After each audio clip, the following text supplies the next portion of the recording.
So guys, hello, myself Priyavrat and welcome to our YouTube channel Helpful Techniques. So guys, in this video we'll be discussing about how to declare your investments for the fiscal year 2023-24 in Cognizant or CTS, right? Let me take you to the page or my Cognizant portal where you can declare all your investments under the My Pay page or section. So I hope you all know how to log into the one Cognizant or one C, then move to the My Pay, and then you have to click on the declare in investments or the actuals for this fiscal year. Okay, so right now it's open for the declaration, and this is just the beginning of the fiscal year. So let me discuss about the steps or what are the various options are available for the declaration. Then we'll be discussing how to declare and what are the various details in it in order to declare all your investments. So step by step we'll be discussing.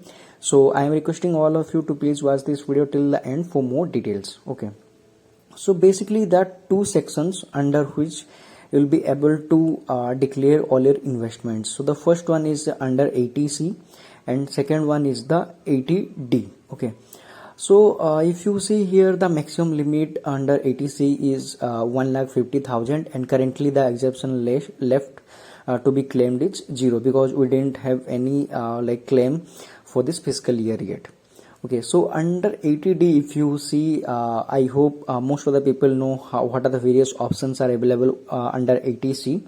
But let me tell you again so that it will be like everyone will be on the same page. So the under 80C, the provident fund is there, and you don't need to declare it because it is already have been like calculated by your company or Cognizant itself. Okay, then voluntary provident fund or NPS or the life insurance or the PPF or public provident fund, or like principal repayment or like school tuition fee for the children or etc., and also fixed deposit or FD or mutual fund, or basically ELSS only is applicable under the mutual fund. Other mutual fund policies are not applicable, and national savings certificate or etc. And coming to the 80D, so under 80D you can fill up the details for the medical premium. So if you have paid any medical premium, for example, if you have undergone any kind of medical insurance or health insurance kind of thing, so here you can declare. For example, for your mother or your spouse, you have purchased any kind of like medical insurance of rupees 16,000 or 20,000. So here you can declare, and you can include in the it in the tax calculation. And medical expenditure for very senior citizen, like for your parents, if they have undergone any sort of medical treatment or hospitalization in this year, so for the age greater than 80 years, then you can declare all the expenditures like 40,000 or 50,000 if you have paid, right? And here you can update here all the details or the bills. And NPS, other things are also applicable under this section or category, right? So now let me discuss what are the options are available. Okay, so now there are actually two ways you can declare all your investments. So this is the beginning of the fiscal year, right? So for example, if you see here, I have taken some arbitrary amounts here. So for example, life insurance I have paid 4,000, and suppose for PPF 24,000 and 1,20,000. So these are the kind of estimations for this year, because it's obvious that within 1 month or within 2 months, I am not able to I cannot do all the payments for the entire year, right? So this is just the estimation that, or kind of calculation I am doing, that for this year I am planning to do investment of this 1,50,000 or whatever the amount is, total amount you are planning to do. And at the end of this fiscal year, you need to show them that this is the whole details, or this much of amount or investment I have done for this fiscal year, right?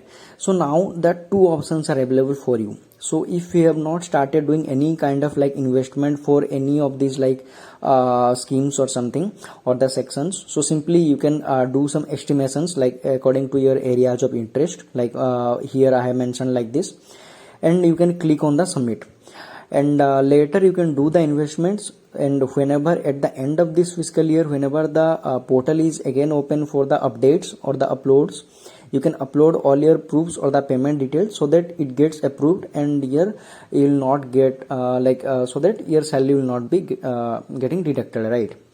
So if you have already started doing the investments, for example, for the ELSS or the mutual fund or any like PPF, you have paid 5,000 for this month, or for May, or like in the last month also, in the for the mutual fund you have paid 10,000 suppose. Okay, for that you have the payment details, right, or the bill or something like that. You can upload your details here. For example, update, click on the update. You will be able to upload all the details like policy number for the life insurance, and what is the institute name and policy issue, payment detail, and what are the premium paid, and etc. And you can click on the save. Then your details will be saved, and view upload. So on clicking on that, you will be able to upload the payment details or the proof, right? And then you can click you can close it. So what happens, so once you have saved or provided all the details for this month, if you have done any SIP or the lump sum investment for in this month, you can provide all the details, and later whenever you have done more investments, whenever the portal again reopens, you can provide all the details again.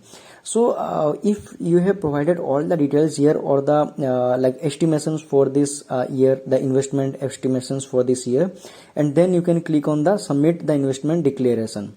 So according to that, your TD the tax deduction will be happened. For example, according to your investment, the tax deduction is 0 rupees every month, or say like 500 rupees every month.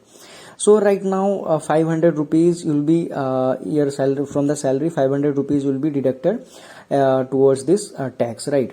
So at the end of this fiscal year, if you are unable to upload all the investment details, whatever the promises you have made, or the declarations you have done earlier, if you are not able to fulfill it, according to that, the extra amount will be deducted from your salary. For example, you have decided that for this fiscal year, or if you have declared of rupees 1,50,000 right now, and later you are not able to invest the whole amount. Suppose 1 lakh only you are able to declare, so that means 50,000 you are not able to invest more. So according to that, the extra amount will be deducted for the remaining months from your salary. So this is how it works. So once you have declared, you have to start investing, and you have to keep in mind that before the fiscal year, end of the fiscal year, you have to do the investments. And once the portal reopens, you have to upload all your details, or the documents you have to upload to so if in case you miss this opportunity, then you can always file the you can go to the government portal or the page where you can file the TDS, right? So this is how you need to declare your investment. So once you have provided all the details, you can simply click on the submit investment declaration. So it will undergo the review, and it will get approved, and your salary will be the tax will be deducted from your salary accordingly. So I hope it is clear to you. So please let me know if you have any doubts regarding this declaration or something for this fiscal year. I am happy to help you as soon as possible. So guys, thank you for watching this video, and we'll see you in the next video.